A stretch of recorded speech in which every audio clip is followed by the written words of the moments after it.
Choose your fighter. How you doing, guys? Welcome to another episode of KPBCast. This is not a normal episode where we're not going to be talking much about FGC, but we are going to be talking about gaming, though. And who we have here today are three guests that they come from. What's the name of your group, Leilani? I'm sorry. It's okay. So overall, the organization that we work for is called the New York Council on Problem Gambling. I represent the Mid-Hudson region, so we are called the Mid-Hudson Problem Gambling Resource Center.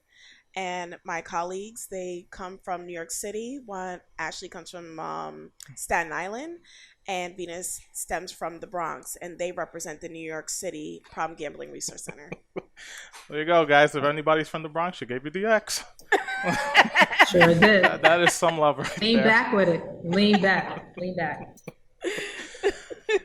Well, you guys yourself have said, I know a lot of people will take it wrong that, well, why are they here? They don't really have much to do with the FGC or gaming. But you, Leilani, you have been to events.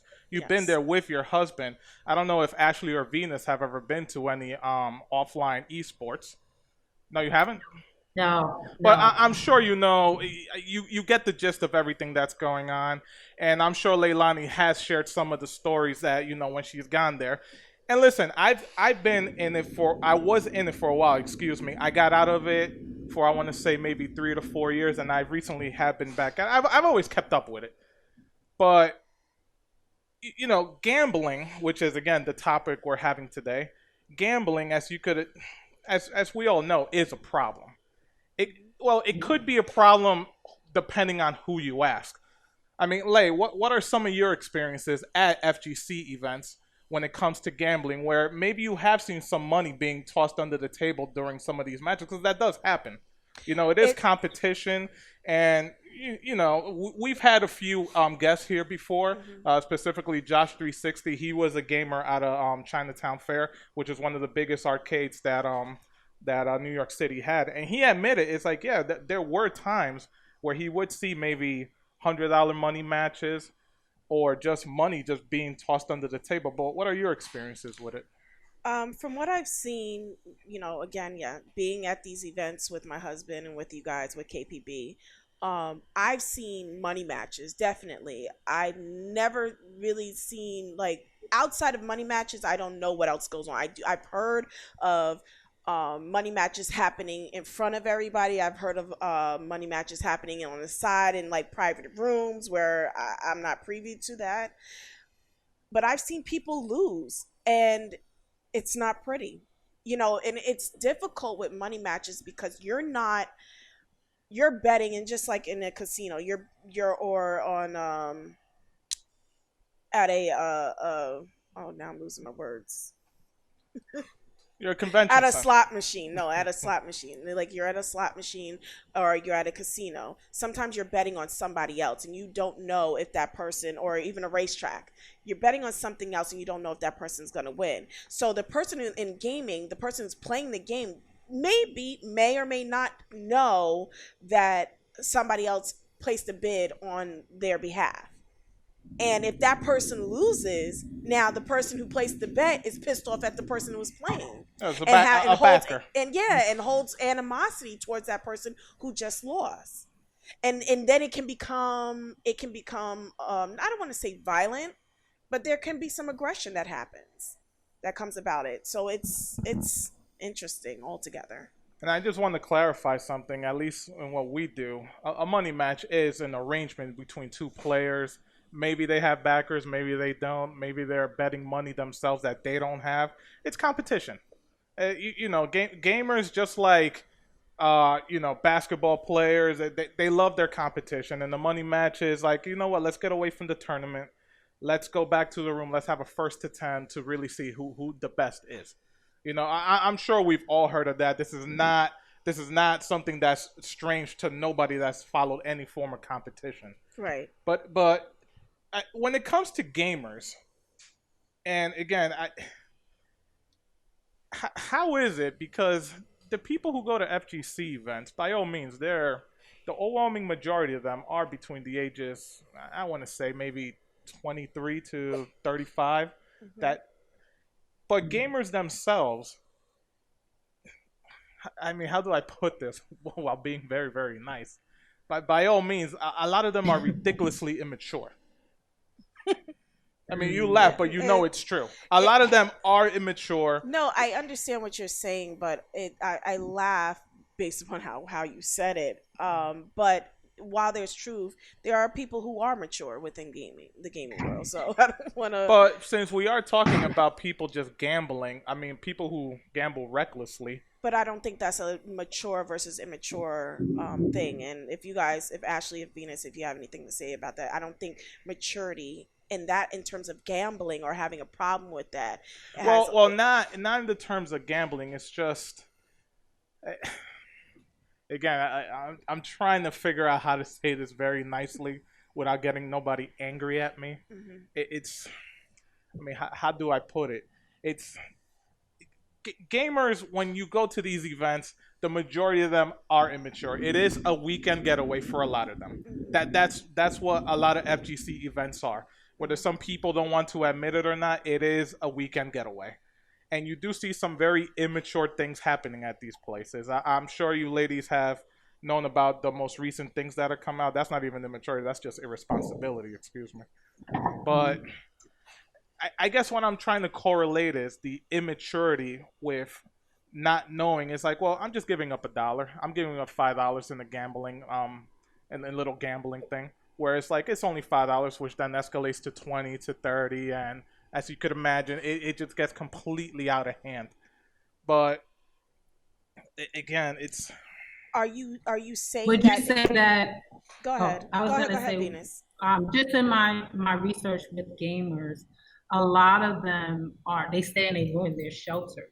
So they may lack social skills that an average person might have that have a social with friends. They go out, they go to the movies. I mean, now it's COVID, but I think like I've seen it with my research that, a lot of gamers, they stay isolated or they have issues with, not all, but some. I don't want to put everybody in a box. They stay to themselves, and they feel comfortable because a lot of times they feel like they can't socially express themselves how they want to. Some of them are being bullied. So would you say that plays a part of what you're seeing? Yes, that's a better way of putting what I was trying to figure out. But like you say, you've done your research. How about this for you, Ashley? Do you think it's more of peer pressure? Considering that, yes, we are adults by the age standard. It's 21, you're an adult. But would you say that part of gambling is peer pressure, especially in this group? In terms of And gaming? gamers, the group of gamers. That it is. It's hard to say whether or not it is peer pressure without knowing the individual dynamics. But what I will say is that gambling is definitely a social norm. And definitely, among the young adult age group, like the 23 to 35 age range that you discussed. A lot of people locally, I know, when they turned 21, like they went to Atlantic City to gamble with their friends as kind of a turning 21 rite of passage. So I think that that's definitely a factor. And, at the Problem Gambling Resource Center, when we do our work in the communities, talking to people, finding out what kind of gambling is happening, a lot of the stories we do hear is that gambling practices are, normalized in people's families and people's neighborhoods from a pretty young age. So what you mentioned, about the maturity factor, I don't think that is a factor in gambling at all. I think you have kind of a combination of the social norm of the activity. Well, people often think, well, what do you mean gambling can be harmful? I've been placing sports bets with my dad since I was 8 years old. Like, what do you mean this can be harmful? So there's that kind of social acceptance of it combined with what happens to some people's brains when they feel like they can't stop placing a bet. And it has nothing to do with maturity when you really look at kind of the science behind it. Well, like you said, I mean, gambling has been around forever. Yes, it is a problem, but it's been a problem for centuries now. I Ever. mean, gambling is Forever. it's basically forever. Gambling is always going to be around, It's and just the forms of gambling. Can I add something? If we're talking about children and you're talking in regards to maturity level and development, yes, children, they don't necessarily have their brains are not developed to make the decisions that as adults we would make. And that there are gamers that are younger than the 18 or 23 that of you were course, speaking of, the age range you were speaking of before. So if it's a young child who is making decisions or making, in a sense, gambling decisions or spending money or playing a game with in-game currency and not understanding that maybe how those addictive qualities can come into play, yeah, they don't know because their brains haven't developed yet. Well, I just want to clarify something. Okay. I will say this. The way I was trying to explain immaturity is when you go to an FGC event or any gaming event in general, any esports event, it's almost like, you're going over there and you're going within this bubble. A bubble where, listen, everybody there is doing what I love. Yes. This is what I've spent a lot of my time doing. Yes. This is what I love to do. And especially now in the information age or the tech age, where weekends nowadays, there's almost something happening every single time. Minus right now, obviously. But I guess I was looking at it as like, okay, let me just go within this bubble where people only think one way. And I guess the immaturity, what I was trying to explain is, again, a lot of people within the FGC, when I was in it, it's immaturity in the sense that, well, again, I'm within this bubble. I'm with my friends. I could be a goofball. I could bet whatever money I want without thinking of the repercussions outside of that bubble. Okay. That's what I meant to say. Okay. Was that a better explanation of what I was trying to say? Yeah, I would think so. Yes. Because sometimes we go into things because maybe we'll consider that like a person who's a social gambler. They go in that saying that I'm gonna just have fun. I have a certain amount of money. I'm out with my friends. This is a weekend just for me, and I'm gonna spend a certain amount of money, and that's it. Now, when it comes down Could to somebody put down their mic? Yeah, we're getting a little bit of feedback there. Thank you. So when it comes down to, when it turns into a problem is when they have let go of any notion of, okay, that is my set amount that I'm spending, or they just keep placing bets because then they just want to keep winning, and they have no saturation point. So that's where it can become a problem. And I've seen it. And I've heard of it more, and I've possibly seen it a few times where somebody has gone too far. Well, yeah, I mean, I've heard stories from, some other people where, it's the biggest, closest events we have here is Stanford, East Coast Throwdown, and then, of course, the big events which you've been to a lot in Philadelphia. Now, for us in New York, I mean, that's a 3-hour drive, mega bus drive, 2-hour car drive, whatever it is. But I have heard of stories of people who literally just go down there and waste all their money without thinking, oh my God, how am I going to get back? Maybe one of my friends will spot me money, but it just looks bad. But that's just taking a gamble on spend. That's not well, okay. So if we're going back to how we define at our job, how we define gambling is risking something of value at a chance of reward. Mm-hmm. And we always know that when it comes down to value, it can mean a plethora of things. It can mean actual money. It can mean your time. It can mean something you possess, something that you consider. It could be your car, it could be jewelry, whatever, and people are willing to risk it at gaining something of a reward. So if a person is literally willing to risk everything, all that they have in that weekend just to go to just to have fun, that's a different type of gamble outside of the gambling that we speak about. Okay. All so right. and while yes, it's under the kind of under the umbrella, because I mean I've been in places and spoken to a lot of people, and they were like, well, shoot, my education is a gamble. I sat there and spent thousands of dollars, paying for education, and did I ever see a return in that? Or they, and the funniest one is like, well, my marriage is a gamble. So it's those are definitely different types of gambles. But when it comes to us, we're really talking about like casino betting. We're talking about lotteries. We're talking about gaming in a sense of spending more money to place a bet, or even being a spectator and placing a bet, and how those repercussions can come down the line if you're not careful. Okay. All right. Well, let's start. Ashley had mentioned something earlier, and I actually want to kind of start from there. Go ahead. I'm sorry. That's okay. Well,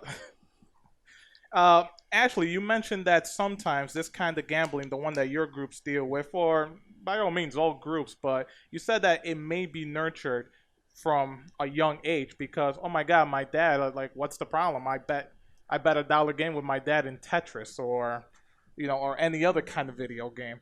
So what's the perfect, it's, do the parents not know, or again, do they think it's just a joke? It's like, you know what, I'm teaching my kid how to bet $1. I mean, do you guys experience a lot of people within your group where it's like this started from when they were young? So when the people looking for help for gambling reach out to us to talk about their problem for the first time, we don't necessarily get that deep with them in terms of their whole story, and where the gambling problem originated. We're kind of the entry point for them, and then their past and their history of gambling is something that they then discuss with the therapist. The therapist will probably go into that and ask them those questions. So I can't really speak to that on behalf of the people who contact us for help, because once they're in therapy, that information is confidential. But what I can say from a research perspective is that there was a study that was done back in 2000 that looked at a bunch of different possible what they called risk factors for problem gambling when people got older. And that study showed that the most common risk factor for developing problems later in life was lack of parental objection to gambling. And parents don't want their kids, they don't want their kids growing up, having the problems associated with problem gambling. So based on that research, and based on the interviews we do with people in the community, I don't think parents know how potentially harmful gambling can become unless they knew somebody themselves who had a problem gambling, or they themselves had a problem gambling. It's not really something that's mentioned, and this is part of what we're trying to change too, to get problem gambling talked more about in the public health discourse, because now there's, especially since the opioid crisis, a lot of effort to get information out about the harm of alcohol and drug addiction, not as much about problem gambling and the harm that can cause as well. So that's part of what we do, trying to get it introduced into the dialogue, because I do think if more parents knew how devastated it could become, and how more vulnerable youth are to getting kind of hooked on that process, I think parents totally would take a more proactive role in saying, hey, gambling can be dangerous too. Definitely. I agree. I do a lot of listening sessions, and we all educate our community.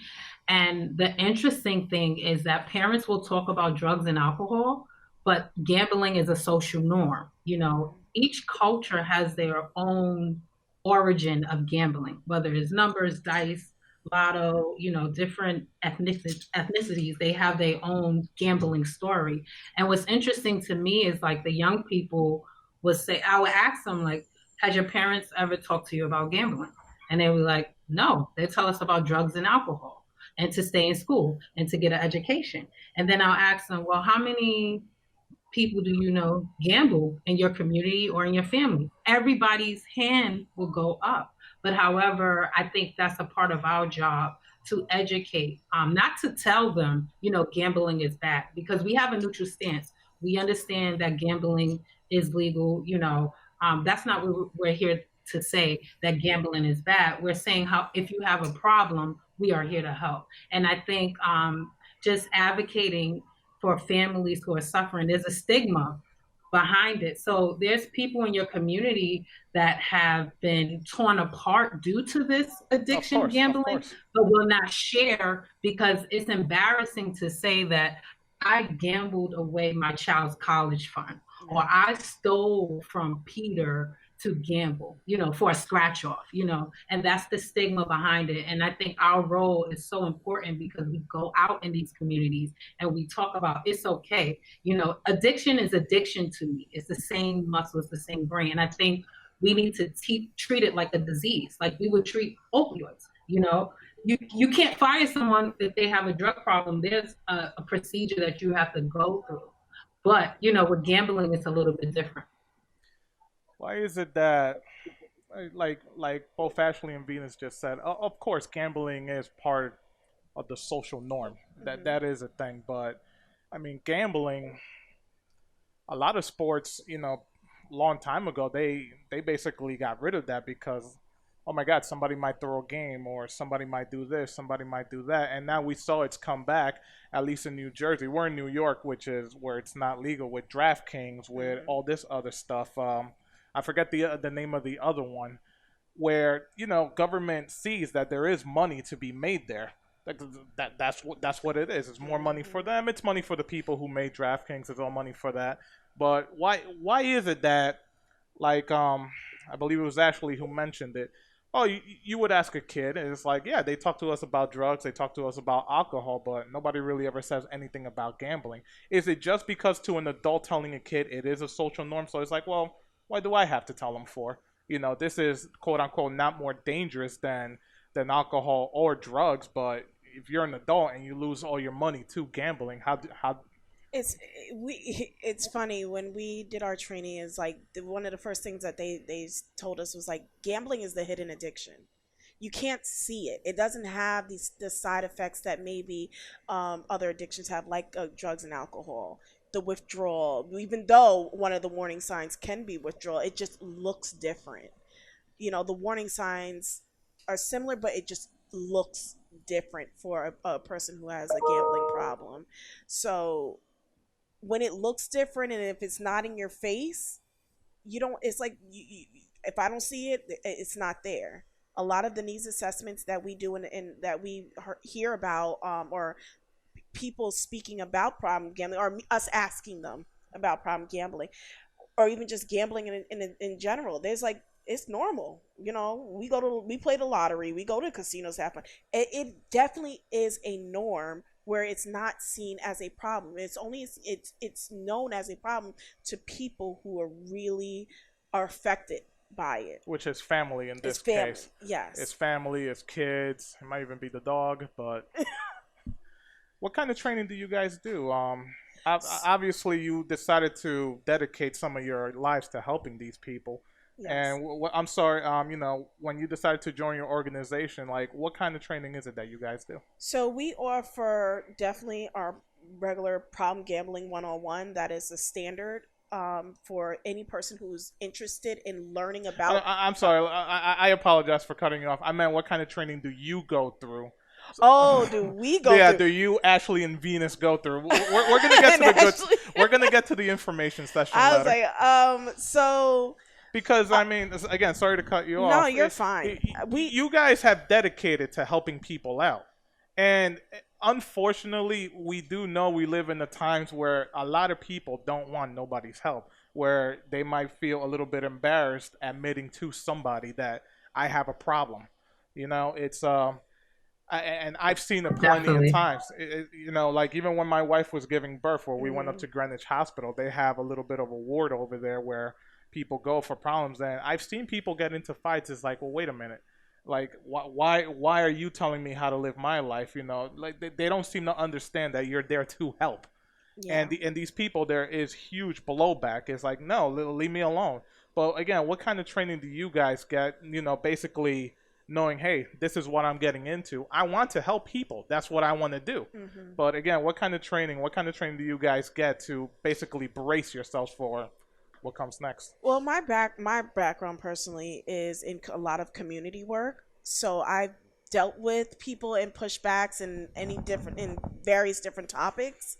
So problem gambling wouldn't be any different. So I educationally wise, like college wise, I'm not in. My degree was in fashion merchandising, so it has nothing to do with any type of community or social work field. But my work experience is definitely in community work, and having a background from my previous job in prevention, community, like substance use prevention, has allowed me to adjust to this position better. When it comes down to specifically problem gambling, a lot of the training came from the New York Council on Problem Gambling, them educating us on the different types of gambling, the warning signs, how to train, how to, I guess, and then just giving us articles, because technically problem gambling is like, it's a newer addiction compared to other addictions out there. So a lot of our studies is not slim to none, but they're still being developed. Of course. So we try to get as much education through research and studies that have already been established, and that's where we get our information. But the ladies could answer your question. Go ahead, lady. Ashley, like, explain your training when you first decided to join this group. Sure. So prior to coming to the council, I was I still am a social worker. I got my master's in social work back in 2012. So I think that the training I got in the social worker as a social worker and the work experiences I had before I came here preps me well for this kind of work, especially when it comes to, in social work, we're really trained to really respect the self-determination of the people and the communities we help. So basically that we don't make decisions for people, we don't make decisions for communities. We listen to their needs and then basically inform them of their options. And this really applies to the work we do, both in helping clients directly and in the outreach work we do at the Problem Gambling Resource Center.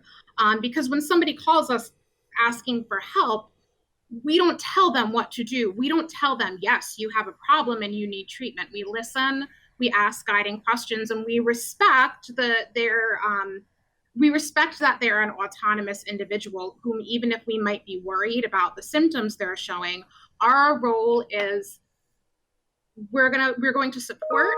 We're going to let you know what all of the options are. There's therapy, there's 12-step groups, there's which we recommend, but if you're not ready, we can also just give you some literature. Like, we really try to meet people where we're at, and we try to meet communities where they're at too. I think it is going to be a long time before communities are fully ready to address problem gambling, especially given all of the other priorities that are going on right now.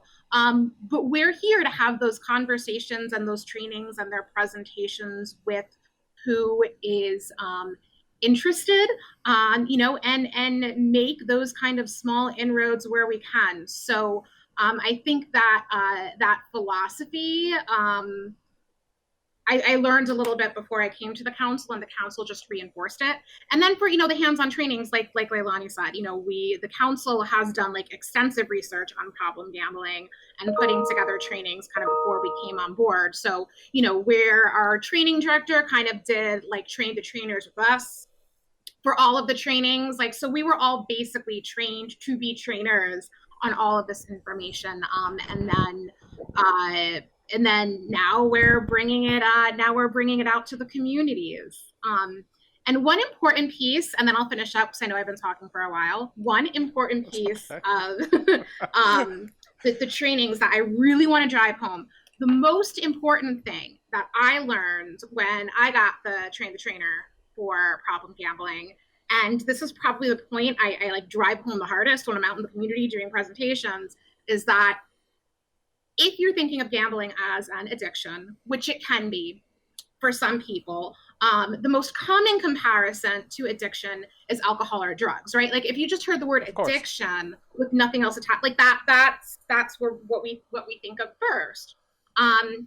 So if you're comparing gambling addiction to something like drugs or alcohol, a really good comparison that's simple to understand is the risk is the drug and the money is the drug and the risk is the high. Mm-hmm. I'm gonna say it again. The money is the drug and the risk is the high. So the money is, or the object of value that they're wagering, which in most cases in our society is money.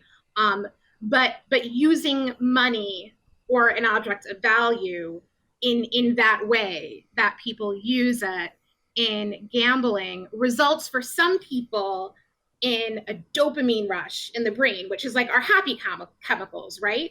So for some, and you know, some people biologically are more vulnerable to that than others. You know, not everybody who picks up a drink is going to become an alcoholic. Same thing with gambling. Most people who gamble can do it socially, but for some people, the change they experience in the brain is so intense, and they don't even have to win yet. It's just the act of like placing the risk that causes a change in the brain chemicals that's similar to what happens when somebody who is developing an addiction to alcohol gets when they take that first drink. And that was like mind-blowing for me, right? When I heard that, and I was like, that totally makes sense, because one who doesn't know about it could easily wonder, why is it so difficult to stop? But once you realize that, oh man, the brain changes as soon as they take that bet and they want to feel that rush again,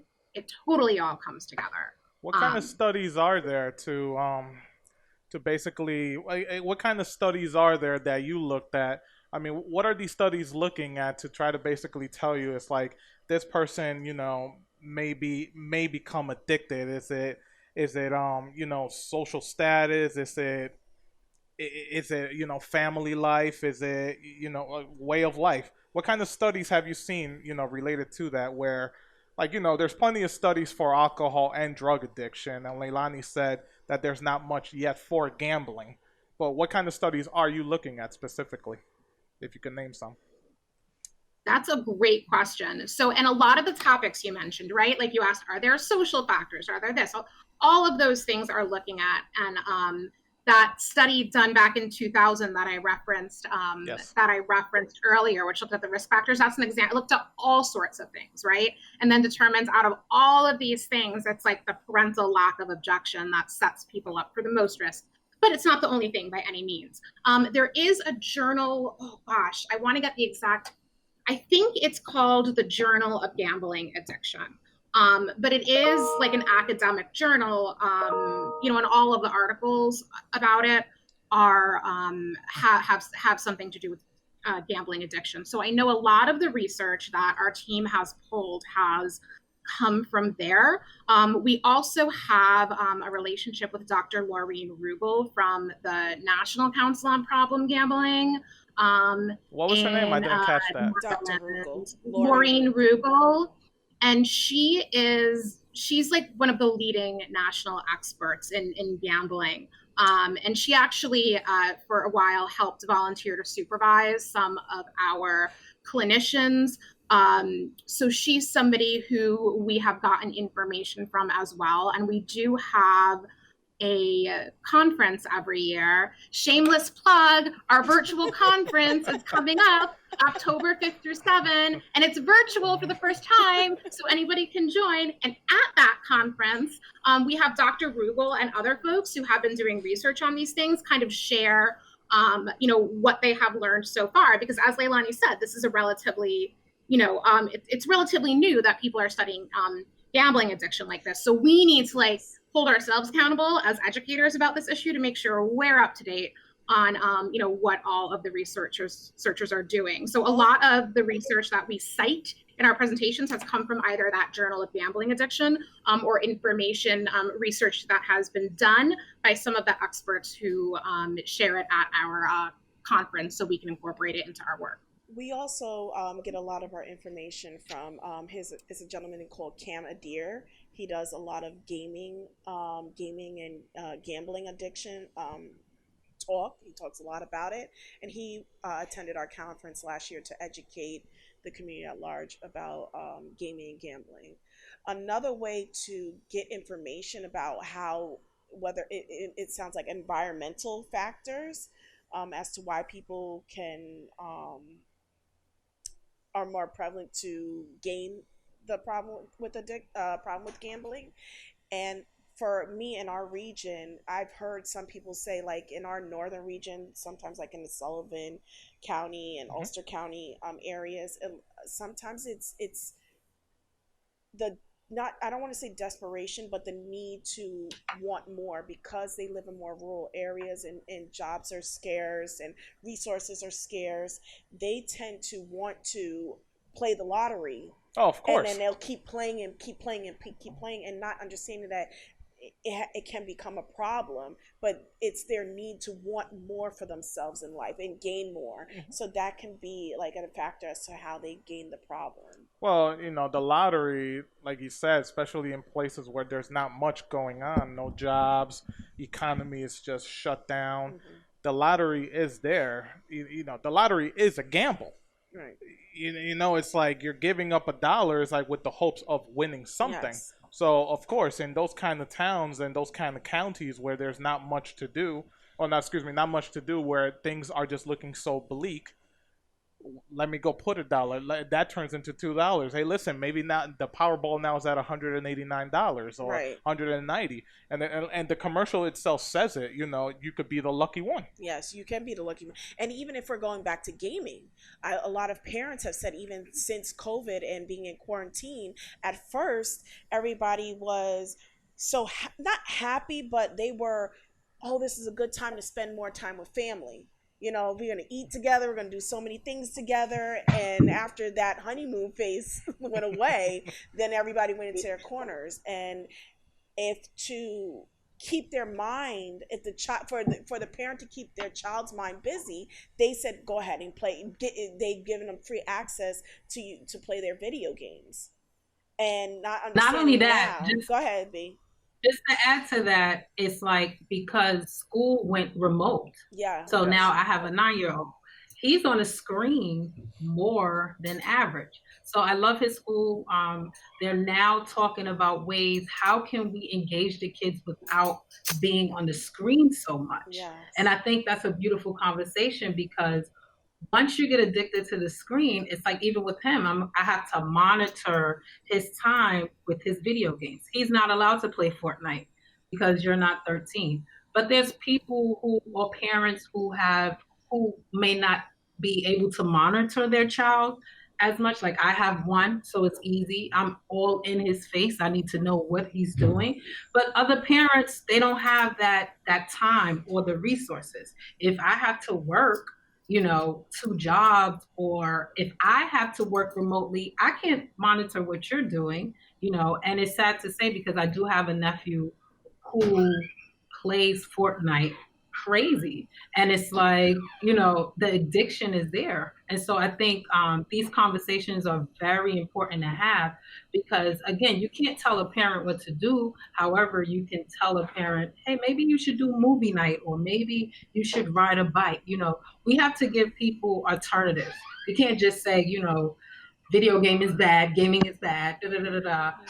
How about you go hiking? In a city in the Bronx, we can't go hiking as much. So what can we do, to make sure that you're not so addicted to screens? Because I really believe it starts with that screen and just me, zooming in. And like in my culture, parents bought video games to keep their kids safe.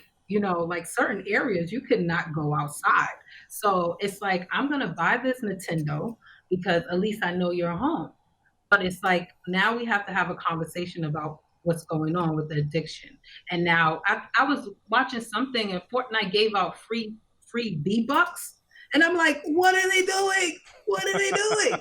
And but a parent, like, because I'm in this field, I understand that. But a parent seeing that is like, thank God I don't have to put $20 on V-Bucks. And I'm like, no, that's dangerous, you know? Yeah. So I think we have to have these conversations. Well, you said it. Go out with your kids, ride a bike, go hiking, get them away from the screen. But in these times, how do they do it? Everybody's afraid to go out. I Exactly. have to go to work, and Leilani kind of got mad at me because she's like, "Why'd you brought a mask here for?" Well, like I have something. Like, don't worry, I know you didn't have anything, but how do you help that out? You can't really go out. A lot of people are scared. But in all things, like Yeah, even no. if they can't go out, sometimes the parents are so concerned with their child's screen time, that even themselves they can't even see that they themselves are been spending a lot of time on this screen.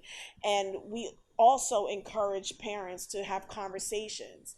Do you know what your child's playing? Do you know what that game means to them? Because again, we are not saying that gaming is bad. We're not saying anything like that, but we're just saying, do you know why that child may be playing a lot? Because it could be something important for them. It becomes an addiction. And yeah, or it can become it is an addiction for them. So, but you wouldn't know if you don't have that conversation. Of And a course. lot of sometimes people are not having that dialogue with their child. So if they can't go out, at least have that conversation so you can start that dialogue with them to figure out what are their likes, what are their dislikes, what can we possibly do other than this.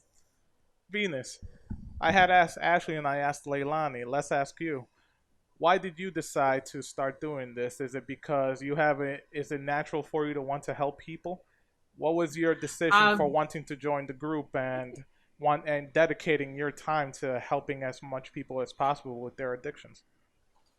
I was very intrigued with problem gambling because nobody was talking about it, and I have family members from Mississippi and Memphis who are heavily gamblers, and so to me, I just saw it as an opportunity to bring a resource to a community, my community in particular, who lacked resources, and so that's the reason why I chose it because I definitely see the side effects of it. You know, like there's a lot of messages about gambling, like, oh, we could win, we could get out of poverty, but it's a lot of people who's really, really struggling. And I have family members who are really, really struggling that were fiscally responsible, house paid for, um, and something tragic happens, death, or they're being battered, and now they're living from not only living from paycheck to paycheck, but asking other family members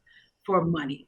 And it's like, you had a pension, and so I empathize with people like that. And I understand that, addiction is a disease, whether it be food, whether it be shoes, we all have vices, to be honest, we all have vices and we all can be addicted to something. And so I just have that empathy, with that and just trying to help people. Ashley, Venus mentioned that some communities do not have the resources. Why is that?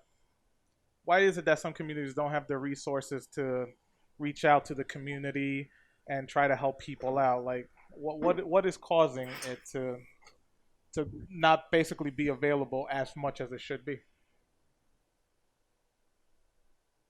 Oh, you hear me, Ashley? Is she there? Yes, yes, I'm here. Hmm. Your I'm screen here. froze for a second. I was just. Oh, that's okay. I was pausing to reflect also, and I wasn't sure if you were talking to Venus or me. But so well, I think that that's a question that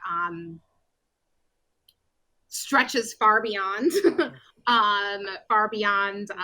problem gambling. I think there's a lot of needs in a lot of community, that are under resourced, and that can be a whole nother conversation. But keeping it focused on problem gambling resources. I think that resources are given to address problems, based on the scope of the problem. And if you look at, for example, the percentage of people who, according to studies, have a problem gambling in New York State, it's about 5%. So roughly 1 out of 20 people, out of every 20, you line up 20 people, right? Rows of 20 people. In every line, estimated one of them, will have a problem in their life due to gambling. And while that number is relatively low compared to things like alcohol abuse, for example, or compared to rates of certain mental illnesses, I think a lot of people don't realize that for every person that has an addiction, up to 11 other people are impacted. And we mentioned earlier, it's usually families, I would say spouses or domestic partners that share finances in particular, that are kind of hit the hardest by this. So I don't think people realize how much problem gambling affects the quality of life and wellness of people, kind of far beyond just the individual who has developed the addiction. I think there's like societal costs that come with it as well. And I think that we just aren't, we meaning not the council, but society in general, is just not like used to looking at it in a systemic way like that. I think there's still a lot of stigma in it, of people saying this is on the individual and the individual needs to get help, and why should we put public resources into it? Well, because of the scope of it, and because gambling is really accessible. There's opportunities to gamble everywhere. And as long as we have a society where like those opportunities are more vulnerable, systems of care like we're setting up at the PGRC should be accessible as well. But I think it is going to take a while to build, because I think people just aren't looking at gambling health from a public health lens. And that's what we're trying to change when we like go on shows like this and go out in communities to kind of like adjust that lens. And you also mentioned something. I mean, gambling is everywhere. I mean, people could gamble in cornhole, for the love of God.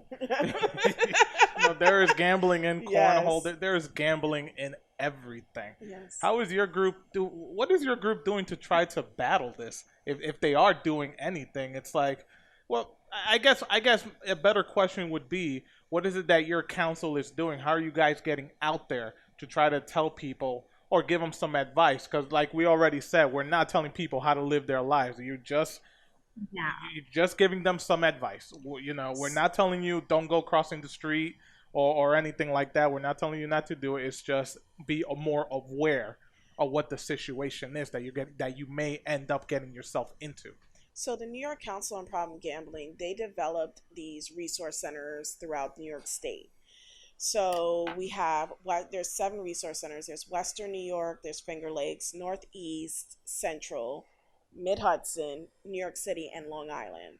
So within these resource centers, part of our job is to bring awareness. And that's through talking to you on podcasts, going downstairs and talking to the neighbor, reaching out to organizations and different agencies to educate them on problem gambling, or to see how can we help the community and educate the community on problem gambling. That's what we do. That's one part of our job, is bringing awareness around it, so that if somebody has a issue or is affected by problem gambling, if somebody has a challenge with their addiction, or somebody's affected, like a family member, they can then call us. Each resource center has their own line, their own phone line that they can call in and receive services. We have clinicians on board that have been trained by in problem gambling, and they can get help. So part prevention, part bring awareness, part clinical side or treatment side, where they can be connected not just to our clinicians, but there are several different organizations throughout New York State that also we can connect them to, if it's an addiction treatment center, if they need more intensive treatment, connect them to that. So that's why we're out here trying to learn or canvas the land, learn about the needs of the community so that we can better service them. Does the council, would they ever consider actually going out to an event? Again, we're talking about gaming here, specifically our own, which is video games, and conventions being as big as they are, like E3, I'm pretty sure is still around, PAX. Has the council considered maybe going over there, renting out a table, putting up banners, and bringing awareness to problem gambling in gaming? That's something that we can always go back to our council and discuss. I don't want to speak on behalf of them because then we always have to answer to somebody, and we within our council we always have these type.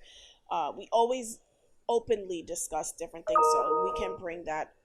We can bring that up to them. Venus, you say you have yourself a 9-year-old kid and he plays Fortnite, and No, he does not play on Fortnite. I thought you said he did. Distinct. No, my nephew.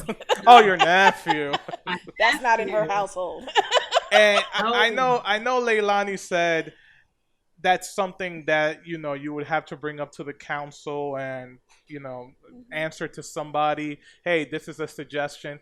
But you, having a 9-year-old nephew who plays Fortnite, would you want the council to maybe attend a gaming convention and put a table there and bring awareness to it? Not just the kids, but also their parents. Would you want that? Would that help out? I think that's a good idea. I think it's like Leilani says, something that we definitely could talk about. I think just more importantly, I think just educating the parents, not telling them what to do, but giving them the information and having them decipher. I think that works better because people don't like to be told what to do. And just going back to Fortnite, I had a coworker, she let her 3-year-old play Fortnite. And so it's like, it's a sense of ignorance. I don't mean in a bad way. It's just, ignorance, just being not knowing, because I don't think parents will put their kids in danger. And what I mean by that, even myself, like I was buying a PS4 for my son and it was a bundle and it came with Fortnite. And I almost brought it, even though I knew it's for a 13-year-old. And I said, I could cook, I could clean, I could do this. But something jumped in my mind and said, well, would you give your 9-year-old alcohol? And I was like, no. So I'm not buying that. But again, I have the knowledge and I understand. And I think it's just more important for us to be a presence to the parents. So yes, I would think that would be a great idea, because not only are there parents that go to those conventions, there's older brothers, there's cousins, it's a whole village. So even though I might not allow my child to play Fortnite, when he goes to his cousin's house, I'm not there. He's going to do what he wants, what he's allowed to do with that adult. And so I think that will be a great idea just to educate the community as a whole.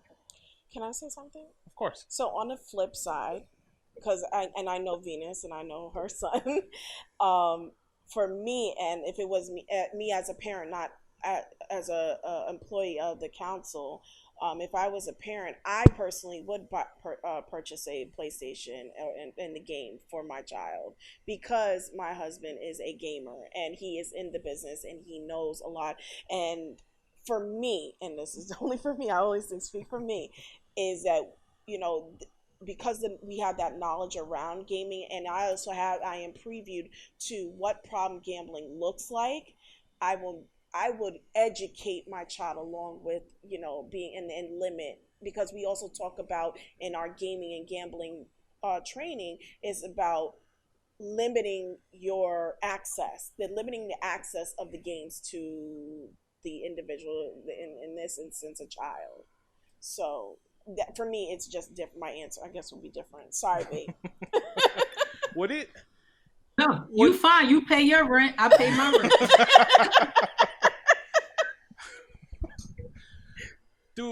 Do some parents not realize that they're feeding their kids' own addiction just because, well, my son is happy, he's playing Fortnite, and I have a friend. My friend is Alex. He works for GameStop, And he recently told me something where Fortnite, they actually gave out a pickaxe, which is basically an in game object or item for the little characters. All you had to do was basically go to GameStop or any gaming store in general, and you had to either pre-order something or buy like some $20 add-on. And again, my friend Alex, he's there. He doesn't like Fortnite. He hates it. But the amount of lines for people, for parents taking, which he said clearly 13 or 15-year-olds in there and just buying up so much money. I believe he said his store alone made probably the most money they've ever made in a weekend. Wow. So our parents, is it because that's what a parent wants? They want to see their kids happy, and yet they don't realize that, hey, maybe this is an addiction. Maybe this, my son, my daughter, I'm feeding their addiction, but I do it because I'm a parent and I want to be a loving parent. I don't want a kid, going on the floor crazy because, hey, my friend down the street, he has it. How come you couldn't get it to me? Is that a problem that you guys may encounter in this culture where it's like, again, I want to be a good parent. I want my kid to be happy. Do some parents not realize that they're feeding that addiction? What do you think, Ashley? I think it's complicated. I think that because of the effects that gaming and gambling has on certain people's brains, particularly young people, because young people's brains are they're like a car that has a fully functioning accelerator, but the brakes are a little wonky, right? So because our brains aren't fully developed until we're 25, right? So in that sense, yes, from a very technical standpoint, the parents are setting up their kids for some risk. And it is our job, to educate parents about that risk. But it's complicated to then work with them on what to do from there, because I think that Venus brought up a really good point earlier that there are, and Leilani too, when she was talking about, the more rural locations, is that not all families live in a place where there's these abundance of recreational activities to do outside of gaming, particularly now with COVID, but even before COVID, rural areas, higher crime areas, they're not like Venus said, maybe families are in a situation where it's not safe to go outside. So yes, from a very technical standpoint, parents could be exposing their child to some risk by letting them gamble. At the same time, we do respect the autonomy of parents to kind of do as they wish from there. And basically, our job is to give them the information, and not try to judge or control them from there. Say, this is a behavior that's risky and this is why, and you have the right to make any parenting decisions that you want with this from there.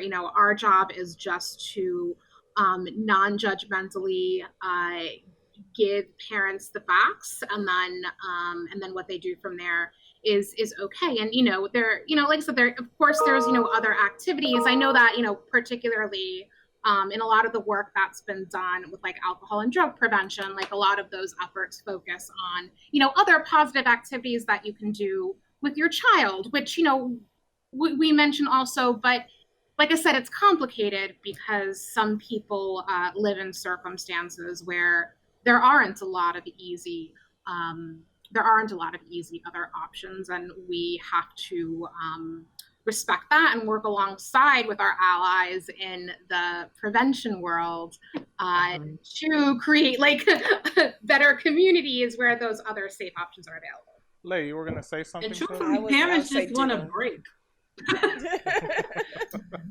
Parents just want a break. It's hard being a parent. Yeah.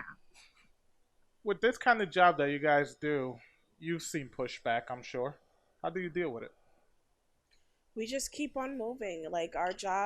Thank goodness, our our job has allowed us to, if somebody is not ready, because we consider it readiness, when if they're ready to talk about it, then they're ready, and then we proceed. But if they're not, we're not here to push something on them. We try to do it as gently as possible in terms of giving the information, and we just say we're here to help at the end of the day. And we have the information when you need, if you need it, and when you're ready, we're here to provide. Well, you know what? I want to thank you, ladies. That was very a lot of good information there. And I hope that everybody listening to this understands that it is a problem. You may not think it is, but it is. I mean, we've known people who have gambled away paychecks, some people who may have lost a home or may have lost friendship because of their family members. So before we log off from here, I want you guys again, if you could please give us more information on your council again, or Okay. where could everybody go to reach out to you three ladies if they want to, because they saw you here on the show and they might be more comfortable with you. Right. But yes, if you could please give us that information again, I would really appreciate it. So I'll start with myself. I am with the Mid Hudson Problem Gambling Resource Center. Our call-in line is 914-215-6440. And if you wanted to get more information and resources about all the resource centers, you can contact us at nyproblemgamblinghelp.org. I believe that's it. Or nyproblemgambling. Yeah, nyproblemgamblinghelp.org. And like I wanted to say one more Oh, time. wait, they Oh, didn't get a I'm chance. sorry. I'm sorry. Go ahead, guys. It looked like they weren't going to say anything. I'm sorry. Where they have their own numbers. Go ahead, Venus. Go ahead. I apologize. No worries. Again, our hotline is the Bronx hotline. We work for New York City, but I'll just give you the Bronx hotline. X is in the building, okay? 929-222-9566. Again, that's 929-222-9566. Ashley? Cool. And so for any borough, we have problem gambling resource centers in each borough in New York City, and there's a citywide email address that you can reach, and it'll just get triaged out to whoever can help you in that borough. So to email the New York City Problem Gambling Resource Center, you can reach us at New York City PGRC at nyproblemgambling.org. We are also on Instagram, Twitter, and Facebook, Yes. NYC PGRC, if you want to follow us. And I can go ahead and give the numbers for the rest of the resource centers for folks who want to Yes, please take do. it Go down. ahead. Yep. So for Brooklyn, the number is 917-994-8377. For Manhattan, the number is 929-955-3061. For Queens, it's 347-761-3103. And for Staten Island, it is 929-955-3062. And just remember that we have resource centers throughout New York City, and that NY Problem Gambling Help, or nyproblemgamblinghelp.org, has all of our resource center numbers attached, as well as emails. So you can go to that site and see it. And Mid Hudson has their own IG page. It is Mid Hudson PGRC, Mid Hudson _PGRC. I'm sorry, that's on IG, and then Mid Hudson PGRC on Facebook. So follow us. And like I said, guys, we did this episode. It wasn't talking a lot about the FGC, but it is something that it is a problem. A lot of people may not want to admit it, and what these group of ladies did, they're only here to help out. They're not here to tell you how to live your lives. They're just here if you know somebody, a fellow competitor, a family member, or you may be a parent whose kid goes to a Super Smash Brothers event tournament, or a Street Fighter tournament, or Mortal Kombat, where they may see their kid is actually starting to become addicted or may have problem gambling, problem gambling, as we've said time and time again in this episode. And again, they're here to help. So if you want to reach out, you already got their information. And I want to thank you guys once again for coming over and doing this. And everybody, thank you. That's a wrap. And thank you, ladies. We really appreciate it. We appreciate Thank you so much for having us. Yeah. And I apologize for getting here a little bit late, but I'm glad we were able to sit down and do this. It's really appreciated. All bad. All right, guys. Thank you very much, and have yourselves a good evening. Thank you. Bye. Thank you. That was a lot of fun.